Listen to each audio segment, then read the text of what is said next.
Urban FM 104.5.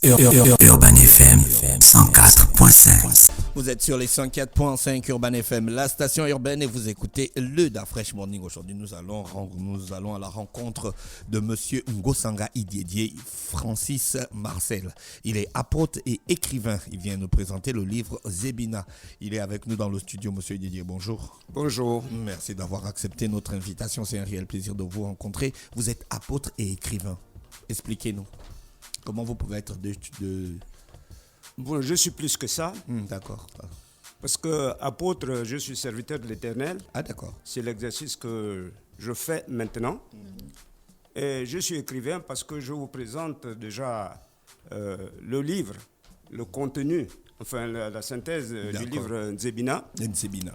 Mais également, je suis ingénieur et je suis administrateur des entreprises. D'accord.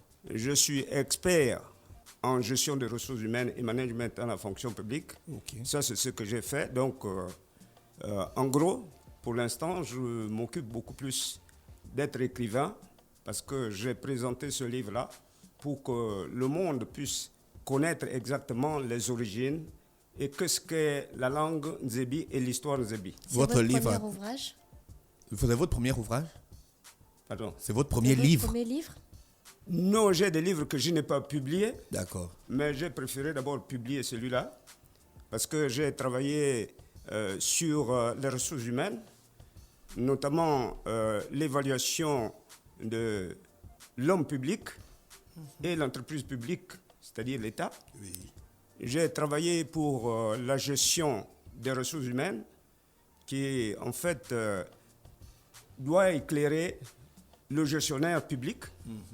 Et ensuite, j'ai travaillé également pour Nzebi. C'est le premier livre que je publie. D'accord. Votre livre est reparti en 3 tomes. La langue Nzebi, Nzebi, l'histoire Nzebi et l'ordre Nzebi. Le premier tome, le deuxième tome, les 3 sont terminés. Tout est prêt. Qu'est-ce qui vous a motivé d'écrire un livre sur Zebina? Zebina, c'est un livre qui m'a été inspiré. D'abord, la question Nzebina vient d'un nom qui vient des Hébreux. Oui. Nzebina, c'est le fils de Nebo. Et Nebo, c'est la personne biblique à qui on avait attribué le nom de la montagne où Moshi, qui est Moïse, est mort. Bon, pourquoi on a parlé de Nzebina? Nzebina, c'est que constamment, Nzebina représente l'homme. Et en représentant l'homme, nous, en tant qu'hommes, nous sommes sensiblement opposés à la parole de Dieu. Donc à Dieu lui-même, parce que la parole veut dire Dieu. Et c'est à ce moment-là que Dieu a inspiré le père et la mère de Nzebina à lui attribuer ce nom, qui est normalement l'homme face à Dieu.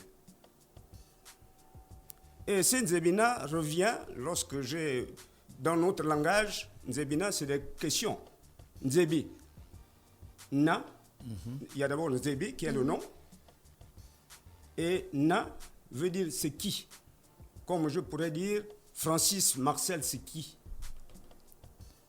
Donc cette question m'a rappelé beaucoup de choses.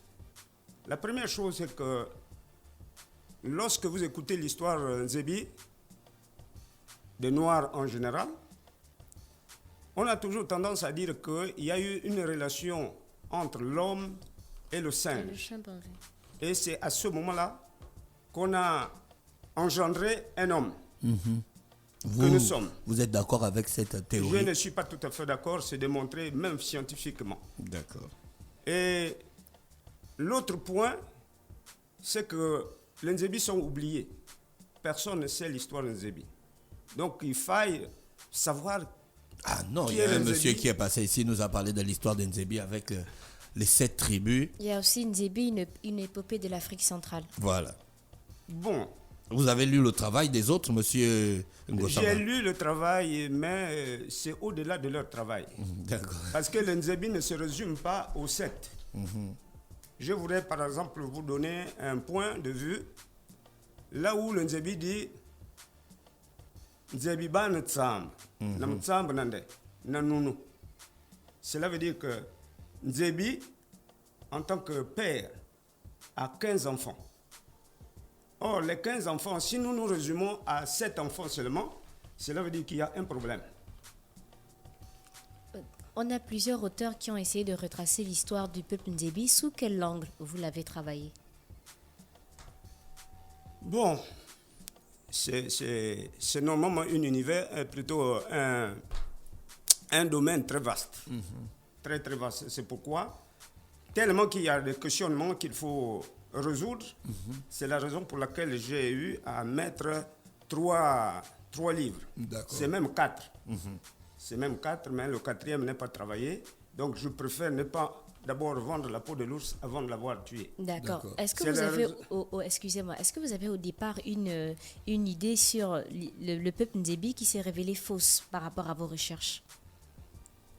Oui, parce que mon père, par exemple, en 1967, mon père me disait que les Nzebi n'ont jamais eu de secte depuis la sortie de Koto.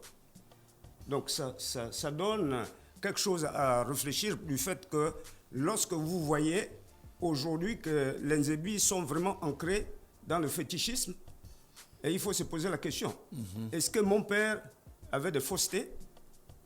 C'est lui qui a mal dit? Ou bien, bon, c'est la société qui a été corrompue. Donc il fallait que je pénètre dans ce sens-là, pour savoir qu'est-ce qui... Mais vous avez écrit l'ordre Nzebi. L'ordre là, c'est quel ordre? C'est un ordre religieux, un ordre social, un ordre politique. C'est quel ordre? Dans le 3e tome. L'ordre Nzebi, c'est l'ensemble. Qu'est-ce que j'appelle l'ordre? L'ordre, c'est-à-dire dans une société donnée, il ne peut avoir qu'un canevas. Comme nous sommes avec, par exemple, la République gabonaise, il y a la Constitution de la République qui est là, et c'est sur la base de la Constitution de la République que nous devions agir. D'accord. Et les Nzebi ont cet ordre-là. L'ordre Nzebi, c'est d'abord l'ordre social, l'ordre politique et l'ordre spirituel. Ah, donc les Nzebi ont un ordre spirituel. Oui. Donc ils ont des pratiques spirituelles. Oui. Est-ce que ça ne va pas à l'encontre de ce que votre père a dit? Non, mon père était dans la bonne voie. Parce que lorsque nous appelons Nzembi en général, les gens croient que c'est un autre Dieu, mais c'est le même Dieu, c'est le Créateur. Parce que lorsque nous appelons par exemple Nzembi Pungu Ibonda Mamakumayolo, c'est le Créateur qui est Dieu. Donc, chez les Nzebi, lorsqu'on parle de Dieu, c'est l'unique Dieu. Et lorsque nous parlons maintenant le Bikok, à ce moment-là, ce n'est plus Dieu, mais c'est le fétiche. Lorsque nous parlons de secte, nous parlons de Bibé. Donc, Bibéva, na Bikoko, Bichili din Zembibe. Les Nzebi ne connaissent pas ça. Non, les Nzebi le connaissent, mais sont ancrés dans le Bibéva. Bibéva veut dire que c'est les sectes qui sont contraires, c'est l'adoration de Dieu mort. Donc, dans ce livre-là, c'est ce qui est prouvé, c'est ce qui est démontré scientifiquement et spirituellement. Mais qui sont les tenanciers on appelle ça comment? Qui sont les tenanciers de la connaissance des valeurs et des pratiques Nzebi? Est-ce qu'il y en a encore des gens comme ça qu'on peut retrouver, qui peuvent vous donner ce qu'il faut et qui connaissent comment tout a commencé? L'Nzebi, c'est toute autre chose. Mais comme toute langue, c'est-à-dire lorsqu'il y a la communication, nous prenons le cas aujourd'hui de ce que nous sommes. Aujourd'hui, je suis en train de donner un message. D'accord. Et ce message-là, lorsque ça va aller chez vous, vous allez ajouter ou vous allez soustraire quelque chose. Et au fil du temps. Parce que ça fait près de comment on peut appeler ça? Plus de 10 000 ans que le Nzebi existe. Parce que Nzebi, c'est le premier homme que Dieu a créé. C'est celui-là qu'on appelle Nzebi. Et Nzebi, c'est homme et femme. Donc, si Nzebi, c'est homme et femme, et ça a commencé depuis le jardin d'Éden, ce que nous appelons l'Iyoro. Beaucoup de gens ne savent pas ce que c'est l'Iyoro. Nous appelons ça le plus souvent Koto. D'accord. Piranjang. Mais dans les profondeurs, il n'y en a plus suffisamment. Je ne dis pas qu'il n'y en a plus, mais il y en a plus suffisamment qui peuvent pénétrer les profondeurs. D'accord. Donc de la langue Nzebi. l'objectif de votre livre Nzebina, c'est de replacer le Nzebi dans son histoire et dans sa réalité. Exactement. Le livre est déjà disponible. Le livre est disponible au sens de l'écriture dans Le manuscrit, il est dans le prêt. manuscrit. Tout est déjà fait. Mais si je m'empresse à pouvoir le présenter actuellement... Ah oui, parce que j'allais vous poser la question. C'est pour pouvoir chercher s'il y a des gens de bonne foi qui peuvent m'aider dans le sens de l'édition de ce livre-là. D'accord. Dans le résumé du premier tome de 192 pages, il est écrit « Nzebi, c'est la deuxième langue parlée du monde, mais en plus, c'est elle qui était confondue à la tour du village de Babel. » Quel est le lien entre le peuple Nzebi et la tour de Babel? Très bien. Vraiment, c'est une question fondamentale qu'il faut poser. Et vraiment, la réponse est éminente. Et vous allez comprendre. Le Nzebi est la première langue, je venais de le dire. Nzebi vient de la langue de Nzebi, parce que l'identification d'une personne, c'est par sa langue. Et c'est par la langue aujourd'hui qu'on identifie que telle zone appartient à. Donc c'est une identification de l'homme, une identification du groupe. Le Nzebi est la première langue. La première langue a une histoire. Pourquoi elle est la première langue? Bon, j'ai parlé d'abord de deux langues. Il y a la première langue qui s'appelle Shit. Shita, c'est la foi. Donc, c'est la communication entre Dieu et l'homme. Ça, c'est la première langue. Mais cette langue est individuelle. Et la deuxième langue, c'est Nzebi. Nzebi est maintenant une langue où nous communiquons. C'est-à-dire les hommes d'entre les hommes. Dans le temps de la création, les hommes avec les animaux. Ça se communiquait. Donc, au-delà de ça, donc lorsque nous sommes partis de Koto,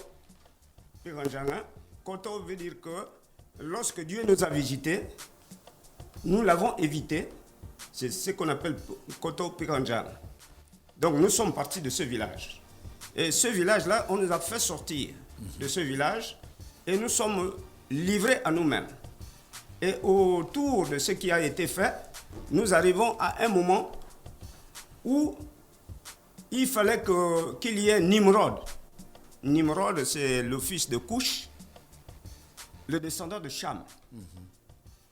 Chez nous, on appelle ça Nimrod. Nimrod, c'est-à-dire, tu ne peux pas voir le sommeil.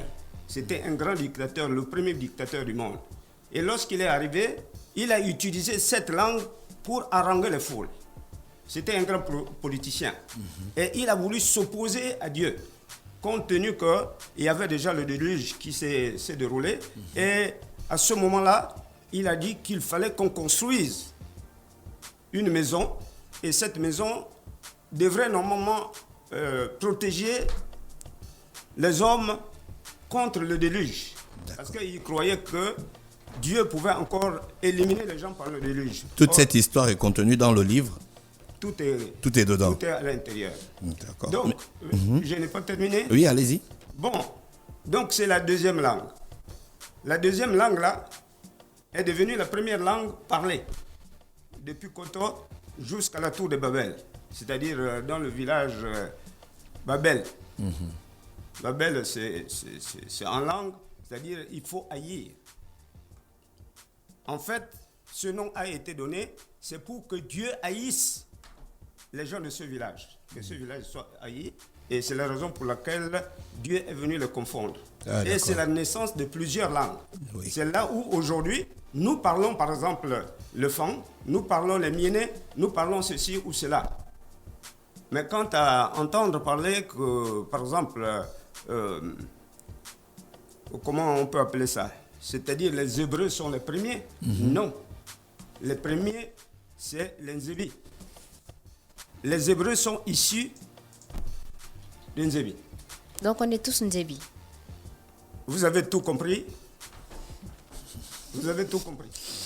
Monsieur Ngosanga, merci d'avoir accepté notre invitation. Comment faire pour vous contacter s'il y a des gens qui vous écoutent et qui veulent participer justement à faire en sorte que votre livre soit publié? Bon, je réponds au téléphone, c'est-à-dire 066 31 76 78. 76 78. D'accord, 066 31 76 78. Une fois que vous aurez les financements pour publier votre livre, il sera prêt dans combien de temps? Imaginons que vous les aurez, par exemple, au début du mois de mai. Si, dès le début du mois de mai, c'est fini. D'accord. En tout cas, juin, on saura comment déjà ventiler le livre. Merci, on vous remercie d'avoir accepté notre invitation. Vous souhaitez passer une bonne journée à l'écoute des programmes d'Urban FM. Urban FM 104.5.